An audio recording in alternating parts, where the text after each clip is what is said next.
ಕಾರ್ಯಕರ್ತರೆ, ನಾನು ಹೇಳ್ತಾ ಇದ್ದೀನಿ, ನೀವು ಬದುಕಿರೋವರೆಗೆ ಪಕ್ಷ ಬದುಕಿರುತ್ತೆ. ಪಕ್ಷಕ್ಕೆ ನೀವೇನೂ ಅಲ್ಲ, ಪಕ್ಷಕ್ಕೆ ನೀವೇನೇನೂ ಅಲ್ಲ. ನೀವು ಬ್ಯಾನರೇ ಕಟ್ತಾ ಇರ್ತೀರಿ, ನೀವು ಜೈಕಾರನೇ ಆಗ್ತಾ ಇರ್ತೀರಿ, ನೀವು ಅವ್ರಿಗೆ ಘಮಘಮ ಸುಮ ಅನ್ನೋ ಪರಿಮಳ ತುಂಬಿರುವಂಥ ಪುಷ್ಪಗಳ ಹೂಮಾಲೆಯನ್ನೇ ಹಾಕ್ತೀರಿ, ಆಪಲ್ ಹಾರಗಳನ್ನು ಹಾಕ್ತೀರಿ. ಅವ್ರು ಬರ್ತಾರೆ ಅಂತ ಎಲ್ಲ ತೊಳೆದು ಸ್ವಚ್ಛ ಮಾಡಿ ಎಲ್ಲ ಮೇಜು ಎಲ್ಲ ಒರೆಸ್ತೀರಿ. ನಿಮ್ಮನ್ನೇ ವೇದಿಕೆಯಲ್ಲಿ ಯಾವನವನು ಹೇಯ್ ಮುಚ್ಚಬಾಯಿ ಅಂತ ಕೂಗುವಂಥ ರಾಜಕಾರಣಿಗಳಿದ್ದಾರೆ. ಹೇಯ್ ಕಳಿಸ್ತೀರ ನಾಚಿಕೆ ಅಂತೇಳೋ ರಾಜಕಾರಣಿಗಳಿದ್ದಾರೆ.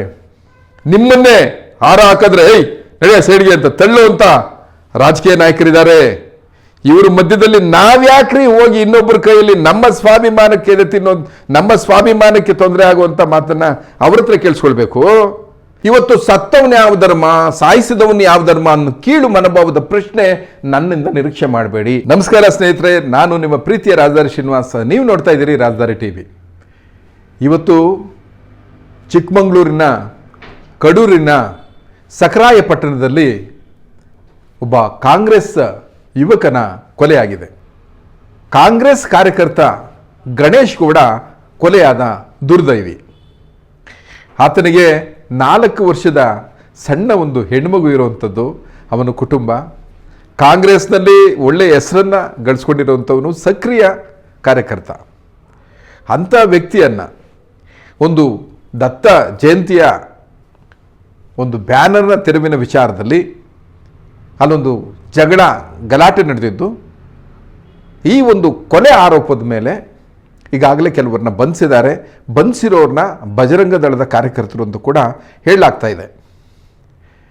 ಇದಕ್ಕೆ ಈಗಾಗಲೇ ಮುಖ್ಯಮಂತ್ರಿಗಳು, ಉಪಮುಖ್ಯಮಂತ್ರಿಗಳು ಸೇರಿದಂತೆ ಎಲ್ಲರೂ ಕೂಡ ಒಂದು ಕಂಪನಿಯನ್ನು ಮಿಡಿದಿದ್ದಾರೆ. ಅಲ್ಲಿನ ಕಡೂರಿನ ಶಾಸಕರು ಅಲ್ಲಿಗೆ ಧಾವಿಸಿ ಬಂದು ಅಲ್ಲಿನ ಎಲ್ಲವನ್ನು ಕೂಡ ನಿಗಾವಹಿಸಿ ಯಾರು ತಪ್ಪನ್ನು ಮಾಡಿದ್ದಾರೆ, ಅವರಿಗೆ ಯಾರು ಆರೋಪಿಗಳಿದ್ದಾರೆ ಅವ್ರಿಗೆ ಸರಿಯಾದಂಥ ಶಿಕ್ಷೆ ಆಗಬೇಕು ಅಂತ ಕೂಡ ಹೇಳಿದ್ದಾರೆ. ನಮಗೆ ಇವತ್ತಿನ ವಿಶೇಷ ಏನು ಅಂತಂದರೆ, ಕೊಲೆಗಳು, ಪಕ್ಷಗಳು, ಕಾರ್ಯಕರ್ತರು ಅಂದರೆ ಒಂದು ಪಕ್ಷಕ್ಕೆ ಸೇನಾನಿಗಳಿದ್ದಂತೆ. ಒಂದು ಪಕ್ಷ ಇವತ್ತು ಉಳಿದಿದೆ ಅಂದರೆ ಅಲ್ಲೊಬ್ಬ ಕಾರ್ಯಕರ್ತನಿಂದ ಮಾತ್ರ ಆ ಪಕ್ಷ ಉಳಿದಕ್ಕೆ ಸಾಧ್ಯ. ಹಾಗೆಯೇ ಪಕ್ಷಕ್ಕೆ ಅಧಿಕಾರ ಸಿಗೋದು, ಅವಕಾಶ ಸಿಗೋದಕ್ಕೆ ನಿರಂತರವಾಗಿ ಕಾರ್ಯಕರ್ತನ ಹಂಬಲ ಮತ್ತು ಉತ್ಸಾಹ ಮತ್ತು ಚಟುವಟಿಕೆ. ಆದರೆ ಕೊಲೆಗಳನ್ನು ಇವತ್ತು ಕೊಲೆ ಆಗ್ತಾ ಇರೋರು ಯಾರು? ಇವತ್ತು ನಾವು ಬಂದ್ಬಿಡ್ತೀವಿ ಮಾಧ್ಯಮದಲ್ಲಿ, ರಾಜಕೀಯ ಸಂಘರ್ಷಕ್ಕೆ ಬಿತ್ತ ಹೆಣ. ಯಾರ ಮನೆ ಹೆಣ? ಅರೆ ಕಾರ್ಯಕರ್ತರು ಕಣ್ರಿ, ಜನರು ತನ್ನ ಪಕ್ಷಕ್ಕೋಸ್ಕರ, ತನ್ನ ಪಕ್ಷದ ಅಭಿವೃದ್ಧಿಗೋಸ್ಕರ ತಾನು ಶ್ರಮ ವಹಿಸಿ ದುಡಿಯುವಂಥ ಕಾರ್ಯಕರ್ತರು ಹೀಗೆ ಪರಸ್ಪರ ಜಗಳವನ್ನು ಆಡಿಕೊಂಡು ಬೀದಿ ಹೆಣ ಆಗೋದು, ಇದೊಂದು ರಾಜಕೀಯನ? ನೀವು ನೋಡಿ, ರಾಜಕಾರಣಿಗಳ ಮಕ್ಕಳು ಸೇಫ್ ಆಗಿರ್ತಾರೆ. ಅವ್ರು ನಿಮ್ಗೆ ಕಾಣಿಸೋದೆ ಒಂದು ಐಷಾರಾಮಿ ಯಾವುದಾದ್ರೂ ಫಂಕ್ಷನ್ನಲ್ಲಿ, ಯಾವುದಾದ್ರೂ ದೊಡ್ಡ ವೇದಿಕೆಯಲ್ಲಿ, ಅದು ಘಮಘಮ ಅನ್ನೋ ಒಂದು ಪರಿಮಳ ಹೊತ್ಕೊಂಡಿರುವಂಥ ಒಂದು ಒಳ್ಳೆ ಬಟ್ಟೆಗಳನ್ನು ಹಾಕ್ಕೊಂಡು ರಾಜಕಾರಣಿ ಮಕ್ಕಳು ಸೇಫ್ ಆಗಿರ್ತಾರೆ. ನೀವ್ಯಾಕ್ರಿ ಬೀದಿಲಿ ಬಿದ್ದು ಕೊಲೆಗಳಾಗ್ತಾ ಇದ್ದೀರಾ? ನೋಡಿ, ಕಾರ್ಯಕರ್ತರು ಮತ್ತು ಕಾರ್ಯಕರ್ತರ ನಡುವಿನ ಜಗಳದಲ್ಲಿ ನರಳುತ್ತಾ ಇರೋರು ಯಾರು? ನರಳುತ್ತಾ ಇರೋದು ಸಾಯಿಸಿದವನ ಕುಟುಂಬ ಮತ್ತು ಸತ್ತವನ ಕುಟುಂಬ. ಸಾಯಿಸಿದವನೇನು ಸ್ವರ್ಗಕ್ಕೆ ಹೋಗೋದಿಲ್ವಲ್ಲ, ಜೈಲ್ಗೆ ಹೋಗಿರ್ತಾನೆ. ಒಂದಷ್ಟು ವಿಚಾರಣೆ, ಲಾಯರು, ಫೀಸು, ಕೋರ್ಟು, ಈ ಅಲ್ದಾಟ, ಇವೆಲ್ಲ ಏನು ಕಮ್ಮಿ ಏನಲ್ವಲ್ಲ. ಇದೊಂದು ಮರುಜನ್ಮ ಅವರೇನಾದರೂ ಬಂದರೆ ಆಯ್ತೆ. ಈಗ ಕಾರ್ಯಕರ್ತರು ಮತ್ತು ಕಾರ್ಯಕರ್ತರ ನಡುವೆ ಈ ಸಂಘರ್ಷಗಳನ್ನ ನಾವೀಗೇನು ಹೊಸದಾಗೇನು ನೋಡ್ತಿಲ್ಲ.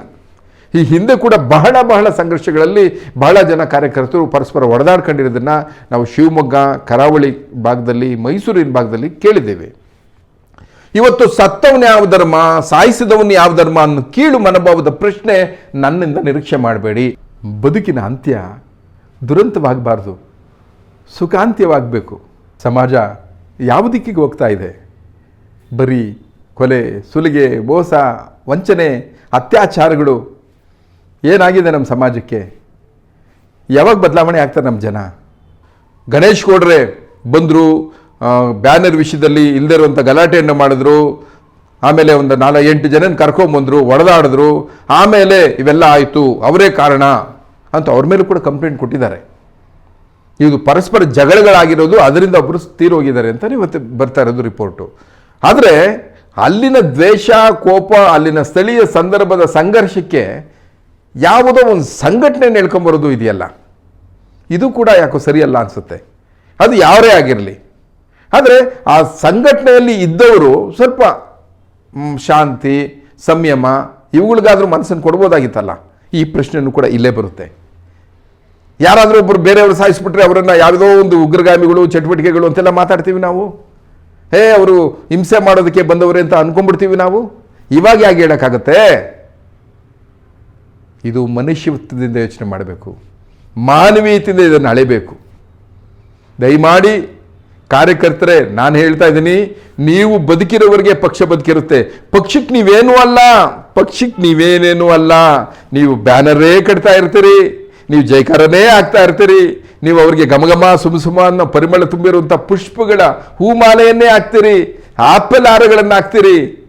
ಅವ್ರು ಬರ್ತಾರೆ ಅಂತ ಎಲ್ಲ ತೊಳೆದು ಸ್ವಚ್ಛ ಮಾಡಿ ಎಲ್ಲ ಮೇಜು ಎಲ್ಲ ಒರೆಸ್ತೀರಿ. ನಿಮ್ಮನ್ನೇ ವೇದಿಕೆಯಲ್ಲಿ ಯಾವನವನು ಹೇಯ್ ಮುಚ್ಚಬಾಯಿ ಅಂತ ಕೂಗುವಂಥ ರಾಜಕಾರಣಿಗಳಿದ್ದಾರೆ. ಕಳಿಸ್ತೀರ ರಾಜಕೀಯ ಅಂತೇಳೋ ರಾಜಕಾರಣಿಗಳಿದ್ದಾರೆ. ನಿಮ್ಮನ್ನೇ ಹಾರ ಹಾಕಿದ್ರೆ ನಡೆಯ ಸೈಡ್ಗೆ ಅಂತ ತಳ್ಳುವಂಥ ರಾಜಕೀಯ ನಾಯಕರಿದ್ದಾರೆ. ಇವ್ರ ಮಧ್ಯದಲ್ಲಿ ನಾವ್ಯಾಕ್ರಿ ಹೋಗಿ ಇನ್ನೊಬ್ಬರ ಕೈಯಲ್ಲಿ ನಮ್ಮ ಸ್ವಾಭಿಮಾನಕ್ಕೆ ತಿನ್ನೋದು, ನಮ್ಮ ಸ್ವಾಭಿಮಾನಕ್ಕೆ ತೊಂದರೆ ಆಗುವಂಥ ಮಾತನ್ನ ಅವ್ರ ಹತ್ರ ಕೇಳಿಸ್ಕೊಳ್ಬೇಕು. ನೀವು ನಿಮ್ಮ ಮನೆಗಳಲ್ಲಿ ಮಕ್ಕಳಾಗಿರಿ, ಶಾಂತಿಯಿಂದಿರಿ, ನಿಮ್ಮ ಸಂಪಾದನೆ, ನಿಮ್ಮ ಸೌಕರ್ಯಗಳನ್ನು ನೀವು ನೋಡ್ಕೊಳ್ಬೇಕು. ಅದೇ ನಿಮ್ಮ ಬದುಕು. ಇನ್ಯಾರಿಗೂ ಜೈಕಾರ ಹಾಕೋದು, ಇನ್ಯಾರನ್ನೋ ನಾವು ಸ್ವಾಗತವನ್ನು ಕೋರೋದಕ್ಕೆ ನಮ್ಮ ಬದುಕಲ್ಲ. ರಾಜಕೀಯದಲ್ಲಿ ನಿಮ್ಗೇನು ಸಿಕ್ಕಿದೆ?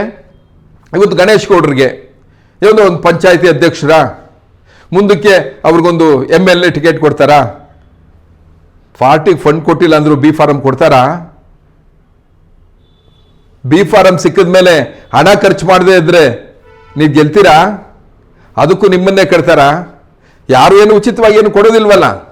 ಸೊ ಕಾರ್ಯಕರ್ತರಾಗಿ ಜನಗಳಿಗೆ ಏನು ಹೇಳ್ತೀನಿ ಅಂತಂದರೆ, ದಯಮಾಡಿ ಈ ರಾಜಕೀಯ ಸಂಘರ್ಷಗಳಿಗೆ ಎಡೆ ಮಾಡಿಕೊಡ್ಬೇಡಿ. ಇಲ್ಲಿ ಯಾವುದೂ ಶಾಶ್ವತವಲ್ಲ. ನೀವು ಯಾವುದನ್ನಾದರೂ ದಯಮಾಡಿ ಮಾಧ್ಯಮಗಳಲ್ಲಿ ಗಮನಿಸಿ. ಇವತ್ತು ಯಾರ್ದೋ ವಿರೋಧ ಪಕ್ಷದವರು ಒಂದು ಮಗಳ ಮದುವೆ ಆಯಿತು ಅಂತ ತಿಳ್ಕೊಳ್ಳಿ, ನೀವು ಅಲ್ಲಿ ನೋಡಬೇಕು. ಏನು ವೇದಿಕೆ ಮೇಲೆ ಕಚ್ಚಾಡ್ತಾರಲ್ಲಪ್ಪ, ಹಂಗೆ ಹಿಂಗೆ ಅಂತಲ್ಲ. ಒಬ್ಬರೊಬ್ಬರು ಊಟ ತಿನ್ನಿಸೋದೇನು, ತಿಂಡಿ ತಿನ್ನಿಸೋದೇನು, ತಪ್ಕೊಳ್ಳೋದೇನು, ಆತ್ಮೀಯವಾಗಿ ಬರ್ಮಾಡ್ಕೊಳ್ಳೋದೇನು, ಏನೋ ಅವ್ರದೇ ಅವ್ರ ಬಂಧುಗಳದೇ ಮದುವೆ ಅನ್ನೋದು ಭಾಗ್ಯ ಆಗೋದೇನು. ರಾಜಕಾರಣಿಗಳಲ್ಲಿ ಒಳಗೊಂದು ಹೊರಗೊಂದು. ಆದರೆ ನೀವು ಮಾತ್ರ ಹೀಗಾಗಿ ಬೀದಿಗೆ ಬಿದ್ದು ಹೆಣ ಹಾಕ್ತೀರಿ. ದಯಮಾಡಿ ಬೇಡ. ಯುವಕರೇ, ದಯಮಾಡಿ ಕೇಳಿ, ಮಾನವೀಯತೆ ನಿಮ್ಮ ಮನೋಧರ್ಮವಾಗಿರಲಿ. ಮೊದಲು ಒಬ್ಬರನ್ನು ಕೊಲ್ಲೋದು ತಪ್ಪು, ಒಬ್ಬರ ಕೇಡನ್ನು ಬಯಸೋದು ಕೂಡ ತಪ್ಪು.